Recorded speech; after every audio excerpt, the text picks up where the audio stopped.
all across America and around the world. This is Veterans Radio. This is Veterans Radio. Welcome to Veterans Radio. I am Jim Fausone. I'm the officer of the deck today. We've got some great programs for you. I think you'll find very interesting. We always want to remind you can find more about Veterans Radio at its Facebook site or at the web. Veteransradio.org is our new URL, veteransradio.org, where we're on the web 24/7. You can find a lot of our podcasts there as well. We post new ones every Tuesday, so you can get a new story, a new interview, something you didn't know before by going to veteransradio.org. And before we get started, we want to thank our sponsors. First up, we want to thank National Veteran Business Development Council, nvbdc.org. It was established to certify both service-disabled and veteran-owned businesses. You'll find out how they can help your business by going to nvbdc.org. We want to thank Legal Help for Veterans. Legal Help for Veterans fights for veterans' disability rights all across the nation. You can reach them at 800-693-4800 or on the web at legalhelpforveterans.com. We want to welcome to Veterans Radio today a couple of gentlemen. We're going to talk about Parkinson's disease and its involvement and relationship with veterans in your service. We're going to talk to Mark Kelm.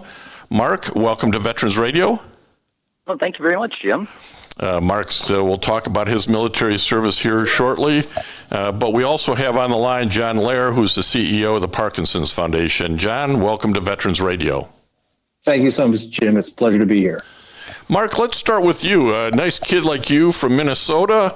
You joined the Army Reserves in 1989. You served on active duty for a few years. You spent some time in the National Guard. You held a role as a military chaplain. Flesh that out a little bit. Tell us some more about your military service. Sure. From 1989 until 1996, I was an enlisted guy. I served in the 205th Arctic Light Infantry in the Army Reserves and then transferred over to the 34th Infantry Division with the Minnesota Army National Guard. In 1996, I was commissioned an officer, a second lieutenant, and I served in the New York Army National Guard and had active duty time on after that. So it's kind of a career that went from 1989 to 2006, and I loved almost every moment of it. Nobody believes it if you say you loved 100%, because we all had those situations like, what the heck did I volunteer for? Exactly. But proud to serve, and actually found a lot of the people who served along with me are some of my lifelong friends that I know I could call up at any moment and they'd be here for me. And they certainly have during my trials and tribulations living with young onset Parkinson's disease. Well, let's start there a little bit too, because that's what we're focusing on, is explain to people what the Parkinson's disease is about. Yeah, so Parkinson's disease can be caused either by genetics or environmental factors or a combination of both. It actually is the cells within your basal ganglia that create dopamine are dying, are collapsing in on themselves. And so when you don't have dopamine, it's like a car engine that doesn't have oil. It's going to seize up. When it seizes up, it causes certain symptoms. Some of the cardinal symptoms of Parkinson's is the tremor that you might find. Often you'll see it in someone's hand visibly. It could be in their leg. They could have an internal tremor. You'll notice slowness of movement, rigidity within your muscles. Balance can become an issue with people with Parkinson's. So there's a constellation of things that Parkinson's can have, and not everyone has all of the symptoms. Some people have worsening of their tremor. Other people, their tremor is well controlled with levodopa, the medicine that we take, but their balance isn't helped. So you never really know exactly how it's going to affect you compared to everyone else. And John, let me bring you in on this. Maybe you want to expand a little bit about the longevity of this disease process and kind of what folks experience over time. Yeah, so I'll just say, Parkinson's disease affects 1 million Americans, and we have a new study that shows that each year 90,000 individuals are newly diagnosed with the disease, which is a 50% increase over prior estimates. What we always say about Parkinson's is it is primarily a disease of aging. That is, the number one risk factor for Parkinson's is, age. So the older you get, the likelihood the greater the likelihood that you may develop Parkinson's. But again, it's a relatively rare disease, not a rare disease, but relatively rare disease. And as I said, people will develop it, let's say, in their early 60s. And may live a full and long life. They may have, a fairly benign course of disease. Some people have a much more aggressive course of disease and, may not live as long as you would hope. And then about 4 to 5% of people are classified as young onset Parkinson's disease. Those are people who are diagnosed before the age of 50. For people with young onset Parkinson's, we see them living, for many, many years. But we say at the Parkinson's Foundation, and you'll hear this throughout the community, that no two people will have the same course of disease. It's a very idiosyncratic disease. So somebody with a lot of symptoms and a lot of restrictions on their lives may be living next door to somebody who's living relatively without a lot of complications from Parkinson's. But it is a tough disease. It's progressive. It's degenerative. Every day is going to be a little bit, maybe not measurable, but a little bit harder than the day before. Yeah, and I think most folks have some understanding of it. They've probably seen Michael J. Fox on TV talking about the disease and the work that he does in this area and the fundraising and volunteer work. One of the things that you've done, Mark, is sort of taken your experience as you've now gotten out of the military and had to stop working full time because of Parkinson's, and you've really put that energy into volunteering in the Parkinson's community. Tell us some about your work in that space. Yeah, for me, living with early onset or young onset Parkinson's disease has encouraged me to say, I don't want to stop living. I want to get off the bench and be in the game. And so I started an annual Parkinson's Awareness Day at Target Field in partnership with the Minnesota Twins. I've organized events such as trivia fundraiser night to raise funds for the Minneapolis-based Struthers Parkinson Center, which is a center of excellence for the Parkinson's Foundation. Got the American Legion heavily involved here, Chesterfield American Legion, Golden Valley, Minnesota, to raise funds for Parkinson's as well. I've taken on the role of National Chair of the Parkinson's Foundation People with Parkinson's Council, which ensures that the perspective of people living with Parkinson's is integrated into the Foundation's programs, development, and priority settings. I volunteer on the U.S. Department of Defense's congressionally directed medical research program's Parkinson's Research Program as a consumer advocate, participating in the evaluation of research applications. And I also participate in Moving Day Twin Cities, and my youngest daughter took over for my oldest daughter, serving on the Twin Cities chapter board for Moving Day.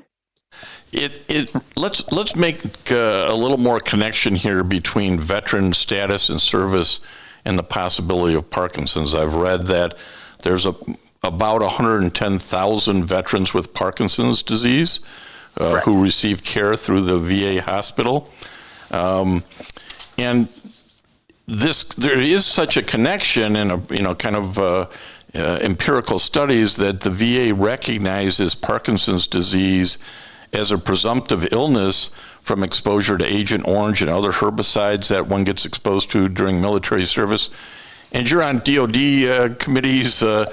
Talk to us about what veterans ought to be thinking about as it relates to, did I get exposed? Is Parkinson's related, and why that's important?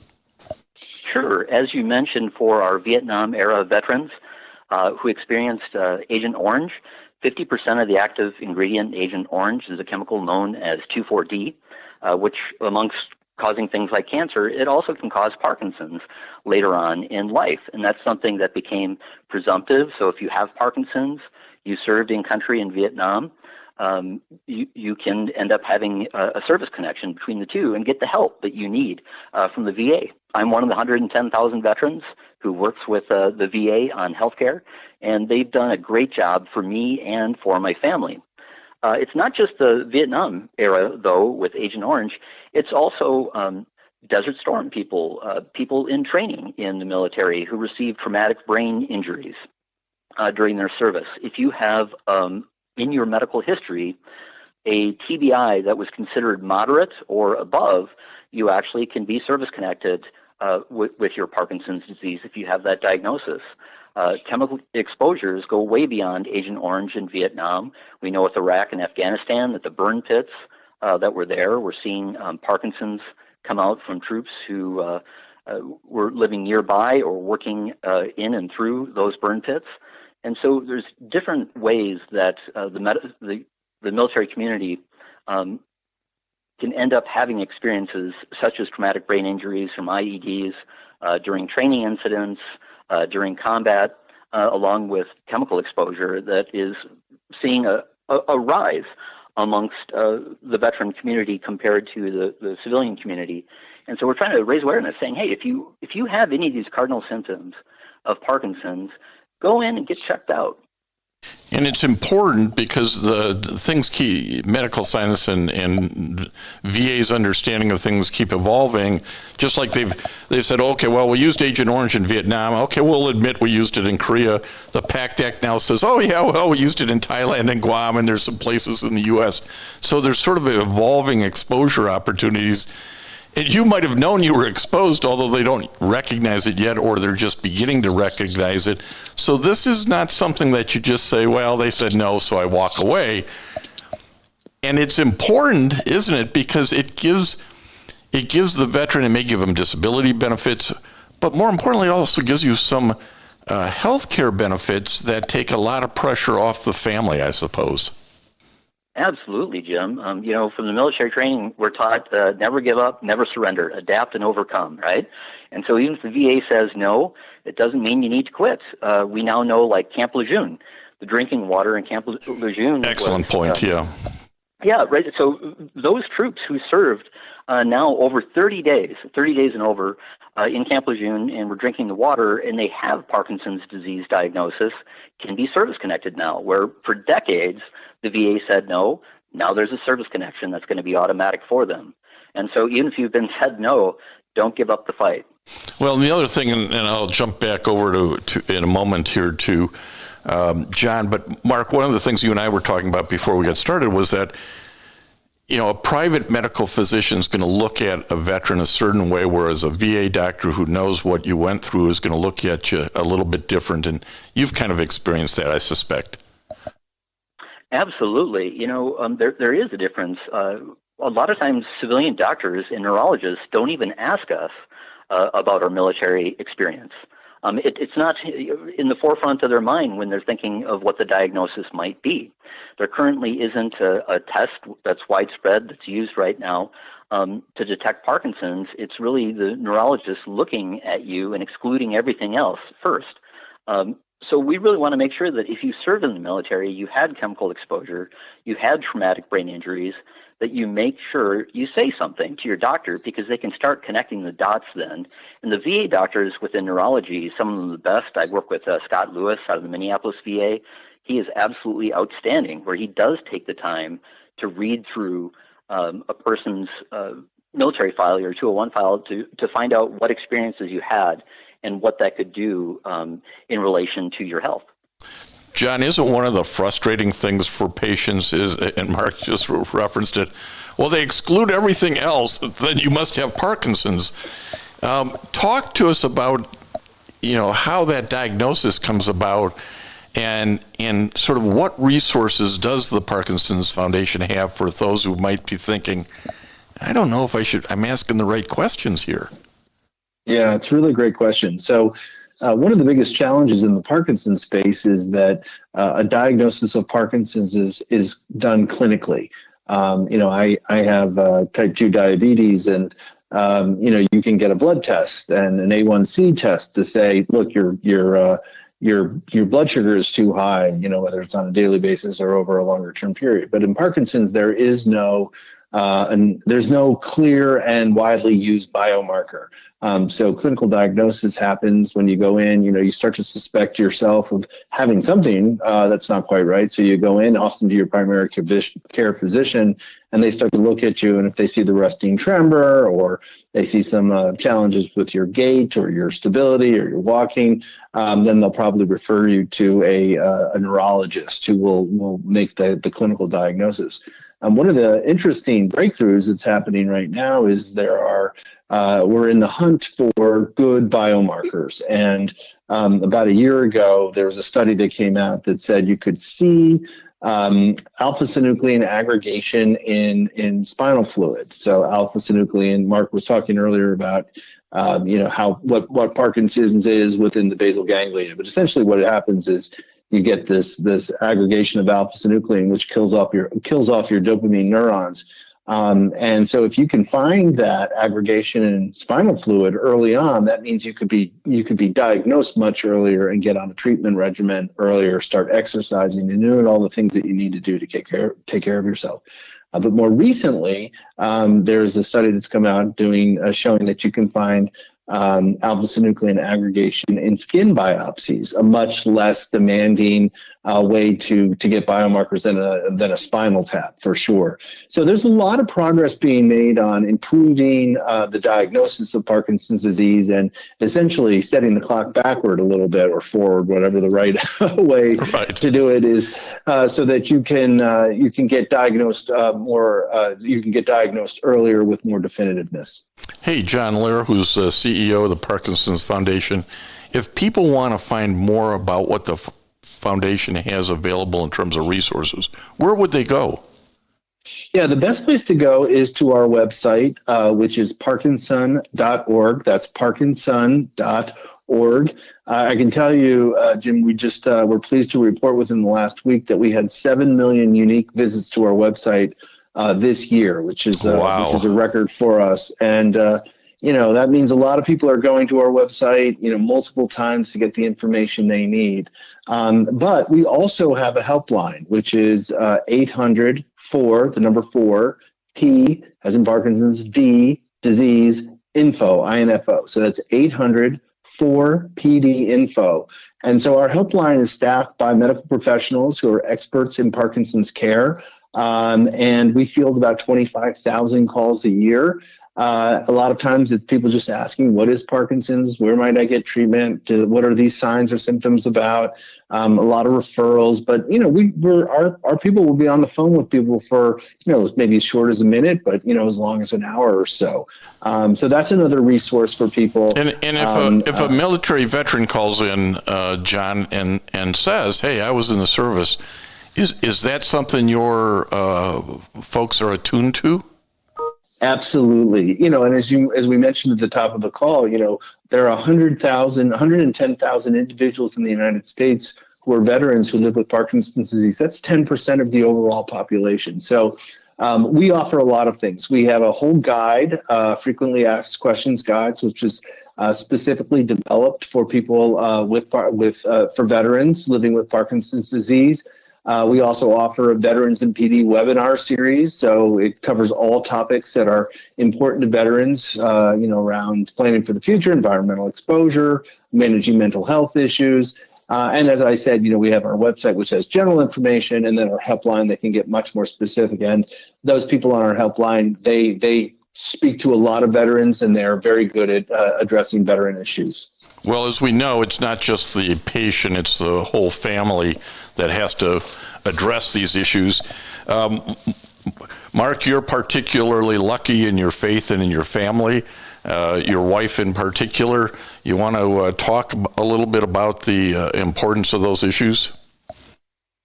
Absolutely. I happen to have 3 kids, a 22-year-old, a 20-year-old, and a 16-year-old, a wife of 23 years, and I've been absolutely blessed by that. They are my support network that helps me live well with Parkinson's. A lot of times people, when they find out that I have Parkinson's, will say, "I'm sorry." And I'm like, nothing to be sorry for, right? I'm living well with Parkinson's. Getting the diagnosis for me was not a death sentence. It was information. It was information about what was going wrong with my body. and how I could work with the Parkinson's Foundation to learn to live the best quality of life that I can, and also for my family to understand how they can support me better in living a quality life. Yeah, and one of the things I want to tie back to veterans, and why, if you're a veteran or a family member or friend, you want to think about this connection.